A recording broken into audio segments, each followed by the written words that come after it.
నమస్కారం. శ్రీ సూక్తం. దీనిని చదవటం వల్ల లక్ష్మీ అమ్మవారి అనుగ్రహం సిద్ధిస్తుంది. అమ్మవార్ల పూజలు అన్నీ కూడా శ్రీ సూక్త విధానంలోనే జరుగుతాయి. ఓం హిరణ్యవర్ణాం హరిణీం సువర్ణరజతస్రజాం చంద్రాం హిరణ్మయీం లక్ష్మీం జాతవేదో మమావహ తామమావహ జాతవేదో లక్ష్మీమనపగామినీం యస్యాం హిరణ్యం విందేయం గామశ్వం పురుషానహం అశ్వపూర్వాం రథమద్యాం హస్తినాథ ప్రబోధినీం శ్రియందేవిముపహ్వయే శ్రీర్మాదేవి జుషతాం కాంసోస్మితాం హిరణ్యప్రాకారాం ఆర్ద్వాం జ్వలంతీం తృప్తాం తర్పయంతీం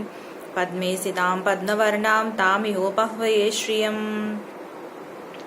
చంద్రాం ప్రభాసామశసా జ్వలంతిం శ్రియం లోకే దేవజుష్టాముదారాం తాం పద్మినీమిం శరణమహం ప్రపద్యే లక్ష్మీర్నే నశ్యతాం త్వాం వృణే ఆదిత్యవర్ణే తపసోదిజాతో వనస్పతిస్తవృక్షోదబిల్వః తస్య ఫలాని తపసానుదంతో మాయాంతరాయాశ్చ బాహ్యా అలక్ష్మీః ఉపైతు మాం దేవ సఖకీర్తిశ్చ మణినా సహ ప్రాదుర్భూతోऽస్మి రాష్ట్రేऽస్మిన్ కీర్తిమృద్ధిం దదాతు మే క్షుత్పిపాసామలాం జ్యేష్ఠాం అలక్ష్మీర్నాశయామ్యహం అభూతిమసమృద్ధిం చ సర్వాం నినుద మే గృహాత్ గంధద్వారాం దురాదర్శాం నిత్యపుష్టాం కరీషిణీం ఈశ్వరీగుం సర్వభూతానాం తామిహోపహ్వయే శ్రియం శ్రీర్మే భజతు అలక్ష్మిర్నే నశ్యతు మనసః కామమాకూతిం వాచः సత్యమశీమహి పశూనాం రూపమన్నస్య మయి శ్రీశ్రియతామయశః కర్దమేన ప్రజాభూతా మయి సంభవ కర్దమా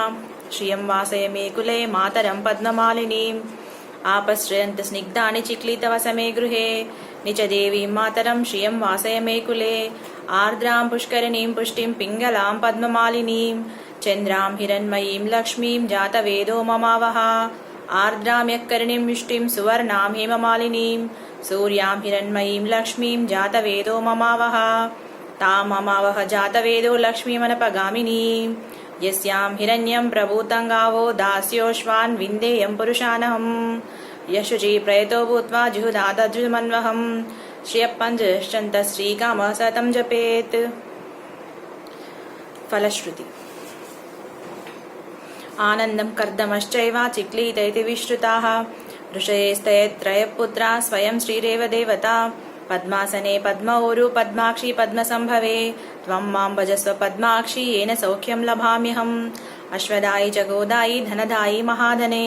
ధనం మే జుషతాం దేవి సర్వకామార్థసిద్ధయే పుత్రపౌత్ర ధనం ధాన్యం హస్వశ్చ జావిగోరతం ప్రజానాం భవసి మాతా ఆయుష్మంతం కరోతు మాం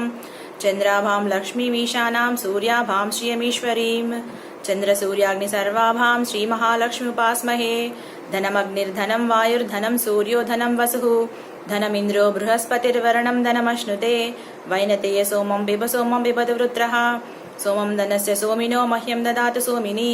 న క్రోధో న చ మాత్సర్యం న లోభో నాశుభామతిః భవంతి కృతపుణ్యానాం భక్తానాం శ్రీసూక్తం జపేత్ సదా